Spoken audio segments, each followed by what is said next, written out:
Hello hello everyone dear students, एक बार फिर आपका ऑनलाइन स्टडी चैनल में टोटल ऑनलाइन स्टडी चैनल में आपका एक बार फिर स्वागत है। इस अपनी जो प्रीवियस जो वीडियो थी उसमें हम एक्सरसाइज 1.1 हम कर चुके हैं भाई 11th क्लास की, है ना। जल्दी हम 12th क्लास भी स्टार्ट करने वाले हैं। आज मैं बात करता हूँ एक्सरसाइज 1.2, 11th क्लास की 1.2 की हम बात करेंगे। इंट्रोडक्शन में दे चुका हूँ, उम्मीद करता हूँ आपको समझ आया होगा। ठीक है, चलिए स्टार्ट करते हैं। मैं एक बार थोड़ा सा रिमाइंड करवा देता हूँ इसमें हमने किया क्या था, इसमें हम क्या करने वाले हैं। मैंने बताया था बेटा पिछले जो अपना फर्स्ट जो लेक्चर था सेट के बारे में, उसमें मैंने नल सेट के बारे में बात करी थी, एम्प्टी सेट के बारे में बात करी थी, है ना। कि भाई नल सेट किसको बोलते हैं? सेट हैविंग नो एलिमेंट, है ना। कोई एक ऐसा सेट जिसके अंदर कोई एलिमेंट ना जा पाए, है ना, उसको क्या बोलते हैं बेटा? नल सेट और वॉइड सेट, है ना। क्या बोलते हैं? नल सेट हम उसको बोल देते हैं, वॉइड सेट भी बोल देते हैं उसको बेटा, एम्प्टी सेट, है ना। ऐसा मैंने कुछ समझाया था आपको। 2-3 क्वेश्चन कुछ ऐसे करने वाले, अपने को चेक करना है whether it is null set और नॉट। तो वी हैव टू ट्राई कि कोई एलिमेंट इसके अंदर कोई जा पाएगा या नहीं जा पाएगा, ऐसे अपने कोशिश करने। चलिए मैं स्टार्ट करता हूँ। स्टेटमेंट के लिए मैं बुक ले लेता हूँ भाई 1.2 ये, हाँ जी। एनसीईआरटी फॉलो कर रहे हैं, एक बार फिर मैं आपको बता देता हूँ। फर्स्ट क्वेश्चन है बेटा जैसे इसमें which of the following are the example of the null set. अपने को देखने इसमें 4-5 अपने को पार्ट दे रखे हैं। रूल हम चेक करेंगे, जो रूल ये बोल रहे हैं या फिर सेट बिल्डर फॉर्म इसने अपने को स्टेटमेंट दे रखी है, उस सेट बिल्डर फॉर्म के हिसाब से हम देखेंगे कि इसमें कौन सा एलिमेंट जा पाएगा या नहीं जा पाएगा। अगर एक भी एलिमेंट नहीं गया तो it means it is example of null set, otherwise वो फिर नल सेट नहीं है, कुछ और सेट है, वो फाइनाइट और इनफाइनाइट। फर्स्ट क्वेश्चन है जैसे set of odd natural numbers divisible by 2। इसने क्या बोला कि वो ओड नंबर, वो वाले ओड नंबर लेने हैं, कौन से? जो 2 से डिविजिबल होए। But we know very well बेटा 2 से जो डिविजिबल होते हैं वो सारे के सारे उस नंबर को हम क्या बोलते हैं? इवन ना। उसने क्या बोला भाई इवन नहीं लेने, ओड लेने हैं। तो इसका मतलब इसके हिसाब से इसके अंदर कोई जाएगा क्या? नहीं जाएगा बेटा। क्यों नहीं जाएगा? क्योंकि दुनिया में कोई भी ओड नंबर ऐसा नहीं है जो 2 का डिविजिबल है। क्योंकि बेसिक डेफिनेशन अपने को यही बताई जाती है ना, जो नंबर 2 से डिवाइड होते हैं उनको इवन नंबर बोलते हैं। छोटी क्लास में हमने यही सीखा है ना। तो इसका मतलब इसकी सेट के अंदर इसके हिसाब से कोई भी एलिमेंट नहीं जा पाएगा। तो इसका मतलब अपने को ये कैसा दिखाई देगा? ये अपने को ऐसा दिखाई देगा। तो मैंने बोला था सेट के लिए हम कर्ली ब्रैकेट का यूज करते हैं बेटा। अगर इसके अंदर एलिमेंट है तो उनमें कॉमा से उनको सेपरेट कर दो, अगर एक है तो उसमें एक लिख दो, अगर एक भी नहीं है तो उसको खाली छोड़ दो। इसका मतलब अपने को इसको क्या छोड़ना है? खाली। इसका मतलब किसका एग्जाम्पल बन गया बेटा? नल सेट का, है ना, क्योंकि इसके अंदर कोई भी एलिमेंट नहीं जा पाया। नेक्स्ट बेटा सेकंड पार्ट है set of even prime number. ये क्या बोला भाई? वो नंबर लेने जो इवन है और प्राइम भी है। तो ऐसा तो दुनिया में एक ही है भाई, है ना। दुनिया में एक ही ऐसा नंबर है जो इवन भी है और प्राइम भी है। विच नंबर बेटा? 2। इसके हिसाब से इसके अंदर कौन जाएगा? फिर 2 जाएगा, है ना। क्योंकि उसने क्या बोला कि वो वाले नंबर ले लो भाई जो इवन भी है और प्राइम भी है। तो इसका मतलब वो किसकी बात कर रहा है? 2 की। तो अब ये खाली रह गया क्या? नहीं ना। इसका मतलब ये नल सेट नहीं है क्योंकि इसमें एक एलिमेंट चला गया। तो फिर इस सेट का भी पर्टिकुलर एक नेम होता है बेटा, मैंने बताया था, जिसके अंदर एक एलिमेंट बोलते हैं उसको क्या बोलते हैं? Singleton set. तो बेटा ये किसका एलिमेंट है? ओ सॉरी, किसका एग्जांपल है ये? सिंगलटन सेट का एग्जांपल है। चलिए अपने को तो सिर्फ नल चेक करना था, ये नल नहीं है। थर्ड पार्ट है बेटा x is a natural number, x is greater than less than 5 and x is less then greater than 7। यहाँ एक बात मैं बताना है भाई, तो ध्यान से समझो बेटा इस बात को। इसने बोला भाई, इस बात को मैं एक बार लिख लेता हूं बेटा, ध्यान से समझना, यहां मैं कुछ बताने वाला हूं। X is a natural number, x is a natural number, comma, और क्या बताया भाई इसने? X is less than 5 and x is greater than 7। इस एंड के बारे में मुझे बात करनी है भाई, ध्यान से समझो बेटा। पहले तो इस क्वेश्चन की बात कर लेते हैं, फिर थोड़ा सा और इसको थोड़ा सा और खोल के लिखेंगे हम। इसने बोला कि वो वाले एक्स ले लो, कौन से वाले भाई? जो नेचुरल नंबर है जो 5 से छोटे हैं और 7 से बड़े हैं। यानी कि वो 5 से छोटे भी होने चाहिए और 7 से बड़े भी होने चाहिए। नहीं समझे? दोबारा समझो भाई, वो नेचुरल नंबर जो 5 से छोटे भी हैं और साथ में 7 से बड़े भी है, वही नंबर 7 से बड़ा होना चाहिए और वही नंबर 5 से छोटा होना चाहिए। इसका मतलब इसके अंदर कोई भी नहीं जा पाएगा, है ना। यानी कि फिर तो इसका मतलब तो कोई भी नेचुरल नंबर ऐसा नहीं है ना जो साथ में तो 5 से छोटा हो और साथ में 7 से बड़ा हो। ऐसा तो नहीं है ना, ऐसा तो कोई भी नंबर नहीं है ना जो 5 से तो कम है और 7 से बड़ा है। तो इसका मतलब यहाँ कोई भी एलिमेंट नहीं जाएगा। इसका मतलब ये क्या बन गया भैया? नल सेट बन गया। मैं क्या बताने वाला था बेटा, यहाँ एंड लिखा हुआ है और एंड की जगह अगर यह लिखा होता और, ध्यान रहे हिंदी में बेटा अगर आप देखोगे, अगर यूजुअली इंग्लिश की मैं बात करूं, लैंग्वेज की अगर मैं बात करूं तो एंड और मेरे ख्याल से मैं ज्यादा उसके बारे में डीप नॉलेज मेरे को है नहीं, बट जहां तक मुझे पता है, जहां तक मैं समझ पा रहा हूं भाई, वहां आप क्या समझते भाई, ये या फिर ये है ना, इन दोनों में से लेते भाई एक्स के पास, दोनों का मतलब और समझते हैं आप, ये बड़ा और है ना, इसका मतलब ये समझते हैं ना दोनों का मतलब। बट यहां मैं क्या समझाने वाला हूं, अगर यहां लिखा होता और, फिर अपने पास चॉइस होती भाई ये या फिर ये, इनमें से ये हो जाए तब भी ठीक है, ये हो जाए तब भी ठीक है, दोनों हो जाए तब भी ठीक है। लेकिन जैसे ही मैंने एंड लिखा तो ये दोनों चीज साइमल्टेनियस होनी चाहिए बेटा, इकट्ठी ये दोनों चीज होनी चाहिए फॉलो। समझ आ रही बात? अगर मैं लिखता x इज लेस देन 5 और x इज लेस देन 7, इसका मतलब जो 5 भी छोटे हैं वो भी मुझे लेने हैं और जो 7 से बड़ा है वो भी मुझे लेने हैं। तो इसका मुझे सिर्फ 5, 6 और 7 को छोड़ के बाकी सारे के सारे नेचुरल नंबर यहाँ आ जाते। फिर कहने का मतलब क्या है, मैं क्या कहना चाह रहा हूं बेटा, अगर क्वेश्चन इस तरह फ्रेम किया होता x is a natural number, x is a natural number comma x is less than 5 और x इज ग्रेटर देन 7, अगर मैं ये बोलता बेटा इसी बात को रोस्टर फॉर्म में लिखो, तो इसका मतलब क्या बनता भाई, x नेचुरल नंबर लेने हैं, 5 से छोटे लेने हैं और 7 से बड़े लेने हैं, यानी कि 5 से छोटे वो भी लेने हैं और 7 से बड़े वो भी लेने हैं। तो इसका मतलब मुझे, मैं 1 लेता, बिल्कुल लेता, 2 बिल्कुल, 3, 4, 5 नहीं लेता, है ना। उसने क्या बोला, 5 के इक्वल नहीं लेना ना, 5 से छोटे लेने हैं। फिर 6 भी नहीं लेता मैं, है ना, क्योंकि 5 से छोटे लेने हैं, वो नंबर क्या होना चाहिए, 5 से बड़े छोटे हैं तब भी चलेगा, 7 से बड़े तब भी चलेगा, यानी कि 5, 6 और 7 नहीं आते इसके अंदर। फिर वो कहां से शुरू होता, फिर 8 से शुरू हो गया, 8, 9, 10, इस तरह सारे के सारे नंबर फिर आ जाते हैं, है ना। मेरे ख्याल से समझ होगी। इससे फालतू तो कुछ इसके बारे में ज्यादा इसको मैं एक्सपेंड नहीं कर सकता, है ना, ये इतना ही हम इसके बारे में तोड़ सकते हैं इस क्वेश्चन को। चलिए नेक्स्ट है बेटा, y is a point common to any two parallel line. अगला सेट इसने क्या बोला कि वो y ले लो और y क्या है, common point two parallel line.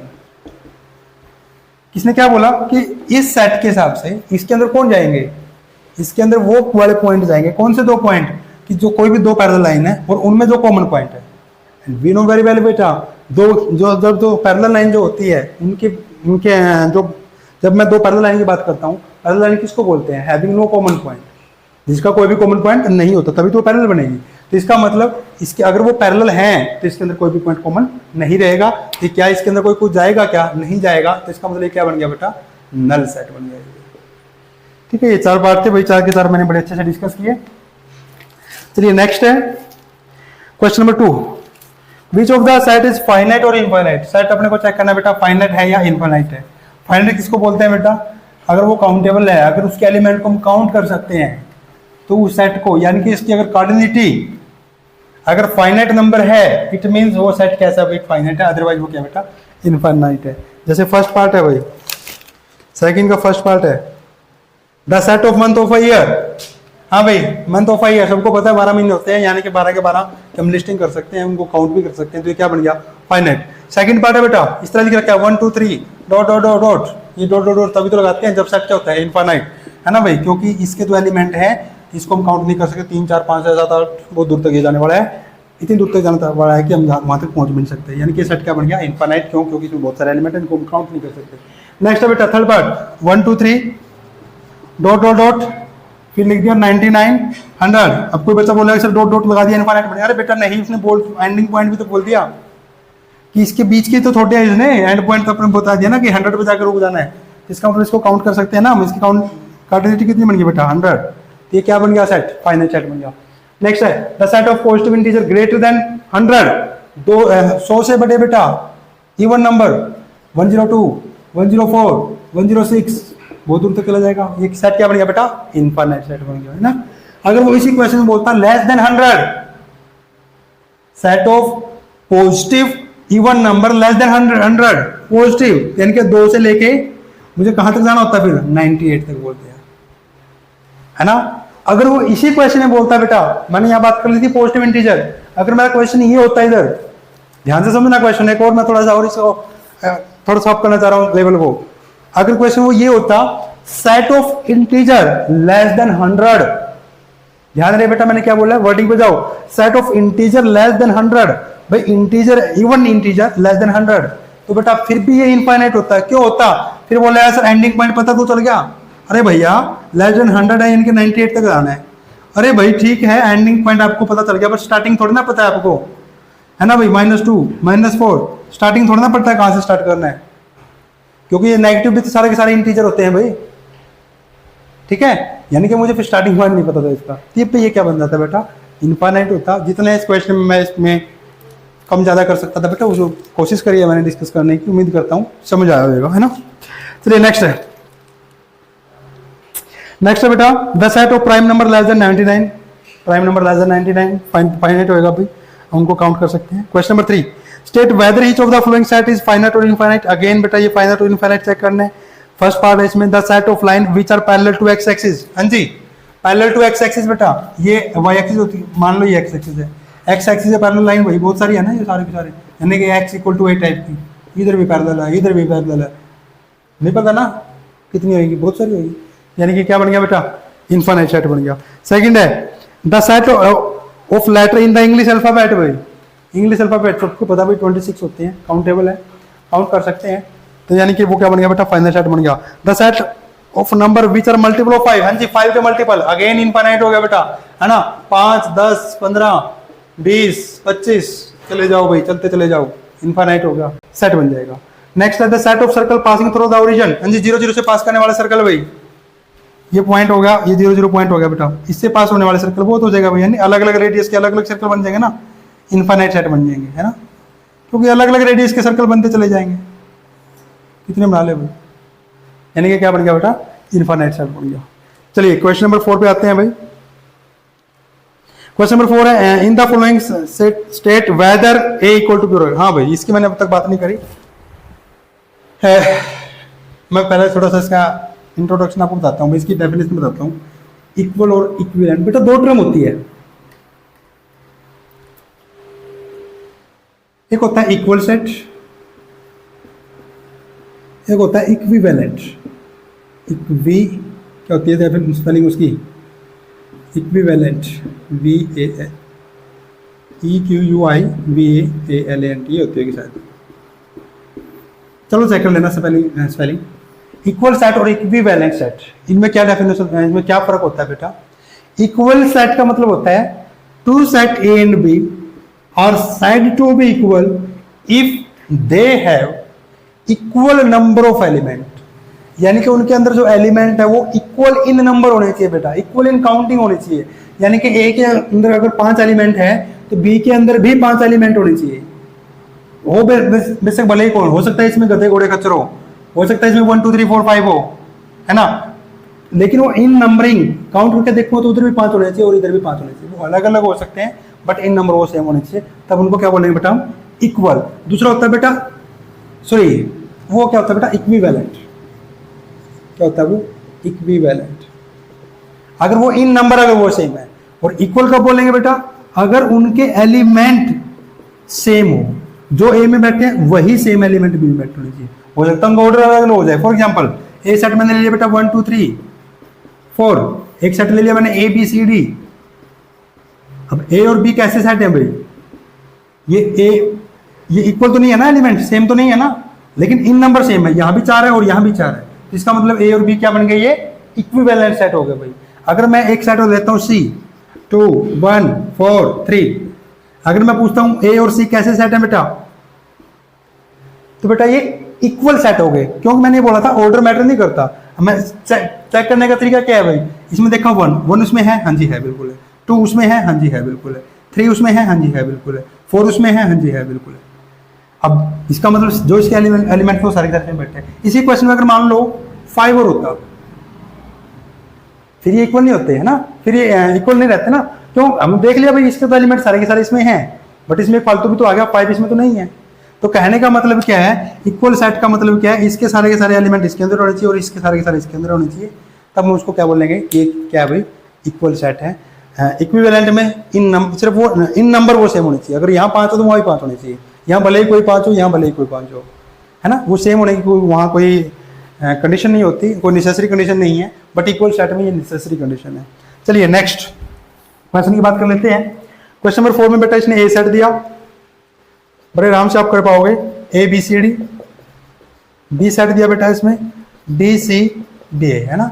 ये भाई कैसे सेट है, इक्वल सेट है, इनमें ऑर्डर ही तो चेंज किए। ए इसमें है बिल्कुल है भाई, बी इसमें है, हाँ जी बिल्कुल है, सी है, हाँ जी है, डी है इसमें है। इसमें कोई फालतू एलिमेंट तो नहीं बचा, नहीं बचा, तो इसका मतलब ए और बी कैसे है भैया, इक्वल सेट है, और ये इक्विवेलेंट का साइन होता है भाई। तो अगर मैं आपसे पूछूं इक्वल और इक्विवेलेंट में आपस में रिलेशन क्या है, तो इसका मैंने क्या बोला था, अगर वो इक्वल है तो इसका मतलब नंबर तो फिर भी सेम होंगे ना, और इक्विवेलेंट है तब भी नंबर सेम होंगे। तो यानी कि इक्विवेलेंट की कंडीशन इक्वल में बैठी है ना, तो कहने का मतलब क्या हुआ, सॉरी कहने का मतलब जो इक्वल सेट में अगर एलिमेंट अपने को सेम देखने हैं ना भाई, जो इसमें वही इसमें होने चाहिए, इसका मतलब वो इन नंबर भी तो सेम होने चाहिए। तो इसमें से बड़ी फालतू कंडीशन किसमें है, फालतू कंडीशन किसमें है भाई, इक्वल में फालतू हुई ना, क्योंकि वो इन नंबर में सेम तभी तो होगा जब वो अगर वो सेम सेम है तो इन नंबर में भी तो सेम होएगा ना। तो इसका मतलब क्या हुआ, every equal set always equivalent. अगर वो इक्वल है तो इक्विवेलेंट तो पक्का मिलेगा ना। इक्विवेलेंट में तो अपने को सिर्फ एक कंडीशन चेक करनी है, कौन सी, कि इन नंबर अगर वो सेम है, अगर वो इक्वल तो इन नंबर सेम अपने आप होंगे। अगर कोई सेट इक्विवेलेंट है, क्या कोई जरूरी है वो इक्वल में मिलेगा, नहीं। अभी सेट लिया था मैंने 1 2 3 ए बी सी, अब ये इक्विवेलेंट है बट इक्वल नहीं है। तो इसका मतलब अगर कोई सेट इक्विवेलेंट है और इक्वल है तो बेटा इन नंबर में अपने को उसकी बात करनी है। चलिए नेक्स्ट है, सेकंड पार्ट है इसका, जैसे लिया यहां लिख देता हूं भाई। ए सेट लिया बेटा इसने 4 8 12 एंड 16। बी पार्ट लिया बेटा इसने 8 4 6 एंड 8। हाँ जी, ये इक्वल है इक्विवेलेंट। फिर वही कंडीशन बेटा आगे, ए और बी में क्या है भाई, ए में 4 एलिमेंट और बी में भी 4 एलिमेंट है, यानी कि इन नंबर तो वो सेम है। तो एक बात तो गारंटी होगी, क्या ए और बी क्या हो गए, इक्विवेलेंट तो है। क्या वो इक्वल है, नहीं है भाई इक्वल, क्यों, 8 इसमें है बिल्कुल है, 4 इसमें है बिल्कुल है, 12 इसमें नहीं है, है ना। इक्वल ए और बी में अगर इक्वल हो तो क्या होना चाहिए, ए का हर एक एलिमेंट बी के अंदर बैठा होना चाहिए और बी का हर एक एलिमेंट ए के अंदर बैठा होना चाहिए। ऐसा नहीं है तो इसका मतलब ये सेट इक्वल ना होकर क्या है बेटा, इक्विवेलेंट है। चलिए ना।